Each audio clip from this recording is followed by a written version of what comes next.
हर action का एक बराबर और उल्टा रिएक्शन होता है। सैटेलाइट दो तरह के होते हैं, एक होते हैं कुदरती, जैसे हमारा चांद। इसके लिए भारत की अंतरिक्ष यात्रा से बेहतर कहानी क्या हो सकती है। आर्टिफिशियल सैटेलाइट्स है ना, ये भी कई तरह के होते हैं, सबका अपना अपना एक खास काम है कि स्पेस मिशंस जो हमसे इतनी दूर अंतरिक्ष में होते हैं वो असल में हमारी रोजमर्रा की जिंदगी को कैसे कंट्रोल करते हैं। तो चलिए आज इसी जटिल दुनिया को थोड़ा आसान बनाते हैं और देखते हैं कि इन अभियानों का हमारी जिंदगी पर क्या असर पड़ता है। जरा एक पल के लिए सोचिए, आज हम दुनिया के किसी भी कोने में बैठे इंसान से तुरंत बात कर सकते हैं। जीपीएस हमें कहीं भी किसी भी अनजान शहर में रास्ता दिखा देता है, और तो और किसी बड़े तूफान के आने से पहले ही हमें चेतावनी मिल जाती है। आखिर ये सब मुमकिन कैसे होता है? इसके पीछे कौन सी टेक्नोलॉजी है? इसका जवाब कहीं और नहीं बल्कि हमारे सिर के ठीक ऊपर उस गहरे विशाल अंतरिक्ष में छिपा है। यही वो एक अनदेखी ताकत है जो हमारी इस मॉडर्न दुनिया की पूरी मशीनरी को चला रही है। तो आइए सबसे पहले यही समझते हैं कि स्पेस हमारी दुनिया को पावर कैसे देता है। ये एक ऐसा अदृश्य इंफ्रास्ट्रक्चर है, एक ऐसी नींव है जिस पर हमारी आज की जिंदगी टिकी हुई है। इसी ने तो पूरी दुनिया को एक ग्लोबल विलेज यानी एक वैश्विक गांव बना दिया है। ये स्पेस मिशंस एक अनदेखे नेटवर्क की तरह काम करते हैं। इन्हीं की वजह से हम कहीं भी किसी से भी बात कर पाते हैं। हमारी उंगलियों पर इंटरनेट के जरिए सारी जानकारी मौजूद है। इतना ही नहीं, बाढ़ या तूफान जैसी आपदाओं की जानकारी हमें पहले ही मिल जाती है। और हाँ, देश की सुरक्षा के लिए निगरानी रखने से लेकर जमीन के नीचे छिपे खनिज और तेल का पता लगाने तक सब कुछ यहीं से होता है। तो सवाल ये है कि ये सब होता कैसे है? ये सब मुमकिन होता है उन मशीनों से, उन उपकरणों से जिन्हें हम अंतरिक्ष में भेजते हैं। और इस पूरी कहानी का जो असली हीरो है वो है सैटेलाइट। देखिए, सैटेलाइट दो तरह के होते हैं, एक होते हैं कुदरती, जैसे हमारा चांद जो सदियों से धरती के चक्कर काट रहा है, और दूसरे होते हैं आर्टिफिशियल, मतलब इंसानों के बनाए हुए सैटेलाइट्स जिन्हें हम किसी खास मकसद से अंतरिक्ष में भेजते हैं, जैसे कि स्पुतनिक जो दुनिया का पहला आर्टिफिशियल सैटेलाइट था। और ये जो आर्टिफिशियल सैटेलाइट्स है ना, ये भी कई तरह के होते हैं, सबका अपना अपना एक खास काम है। जैसे मौसम सैटेलाइट हमें बताते हैं कि कल का मौसम कैसा रहेगा।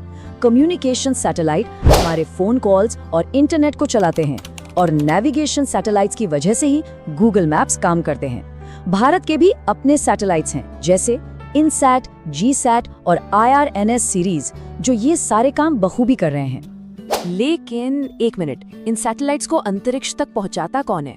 इस काम के लिए हमें जरूरत पड़ती है सैटेलाइट लॉन्च व्हीकल्स की। सीधे सरल शब्दों में कहें तो ये बहुत ही शक्तिशाली रॉकेट होते हैं। ये न्यूटन के तीसरे नियम पर काम करते हैं, यानी हर एक्शन का एक बराबर और उल्टा रिएक्शन होता है। रॉकेट नीचे की तरफ जोर लगाता है और इसी वजह से वो ऊपर की ओर उड़ जाता है। अच्छा, तो जब सैटेलाइट अंतरिक्ष में पहुंच जाता है तो वो वहां यूं ही आवारा नहीं घूमता, वो एक तय रास्ते पर पृथ्वी का चक्कर लगाता है। इस रास्ते को ऑर्बिट या कक्षा कहते हैं। आप इन्हें एक तरह से आसमान में बने अनदेखे हाईवे समझ सकते हैं, जिन पर ये सैटेलाइट्स अपनी अपनी लेन में चलते हैं। ये हाईवे पृथ्वी से अलग अलग ऊंचाइयों पर होते हैं। जो सबसे नजदीक वाला हाईवे है उसे कहते हैं लो अर्थ ऑर्बिट यानी LEO, बीच वाले को मीडियम अर्थ ऑर्बिट यानी MEO, और जो सबसे दूर है उसे कहते हैं हाई अर्थ ऑर्बिट यानी HEO। हर ऑर्बिट का अपना एक खास काम होता है। जैसे लियो में आपको इंटरनेशनल स्पेस स्टेशन और हबल टेलीस्कोप जैसी चीजें मिलेंगी। मियो वाला हाईवे GPS जैसे नेविगेशन सैटेलाइट्स के लिए बिल्कुल परफेक्ट है, और HEO का इस्तेमाल ज्यादातर टीवी ब्रॉडकास्ट और मौसम की जानकारी देने वाले सैटेलाइट्स करते हैं। तो मतलब ये है कि किसी भी मिशन की कामयाबी के लिए सही ऑर्बिट चुनना बहुत बहुत जरूरी है। चलिए अब इसे एक असली दुनिया के उदाहरण से समझते हैं, और इसके लिए भारत की अंतरिक्ष यात्रा से बेहतर कहानी क्या हो सकती है जो सच में बहुत प्रेरणा देती है। भारत ने स्पेस में कुछ कमाल की चीजें हासिल की हैं। साल 2008 में हमने चंद्रयान-1 को चांद पर भेजा, और फिर 2014 में हमारा मंगलयान कामयाबी के साथ मंगल ग्रह की कक्षा में पहुंच गया। चंद्रयान-1 की सबसे बड़ी खोज ये थी कि इसने दुनिया को पहली बार पक्के तौर पर बताया कि चांद पर पानी है। सोचिए, भारत वो पहला देश बना जिसने ये खोज की। हम शायद दूसरों के बाद पहुंचे, लेकिन हमने वहां जाकर कुछ ऐसा ढूंढा जो किसी ने नहीं ढूंढा था।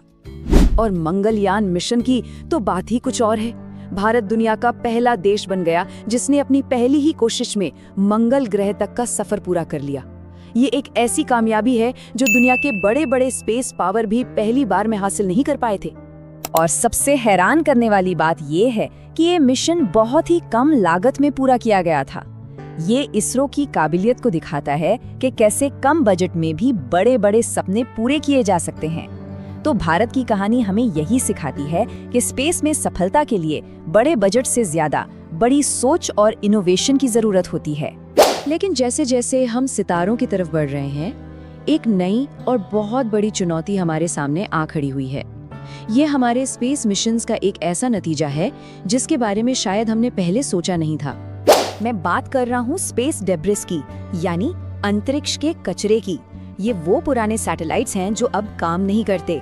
रॉकेट के बेकार हो चुके हिस्से और टक्करों से बने छोटे छोटे टुकड़े हैं जो अब कबाड़ की तरह पृथ्वी के चक्कर लगा रहे हैं। एक अनुमान के मुताबिक साल 2016 में ही 1 सेंटीमीटर से बड़े करीब 2 करोड़ टुकड़े अंतरिक्ष में घूम रहे थे। अब आप कल्पना कर सकते हैं कि आज ये संख्या कितनी ज्यादा बढ़ गई होगी। तो ये जो अंतरिक्ष का ट्रैफिक जाम है, ये इतना खतरनाक क्यों है? क्योंकि इसका एक छोटा सा टुकड़ा भी किसी काम करते हुए सैटेलाइट से टकराकर उसे तबाह कर सकता है। ये अंतरिक्ष में मौजूद एस्ट्रोनॉट्स की जान के लिए एक बड़ा खतरा है और ये भविष्य में नए मिशन लॉन्च करने को भी और ज्यादा मुश्किल और खतरनाक बना रहा है। तो ये सब हमें एक बहुत ही बड़े और जरूरी सवाल पर लाके खड़ा कर देता है। जैसे जैसे हम अंतरिक्ष में आगे बढ़ रहे हैं, इस आसमानी हाईवे को, इस ब्रह्मांडीय पिछवाड़े को साफ रखने की और आने वाले मिशनों के लिए रास्ता सुरक्षित रखने की जिम्मेदारी आखिर है किसकी?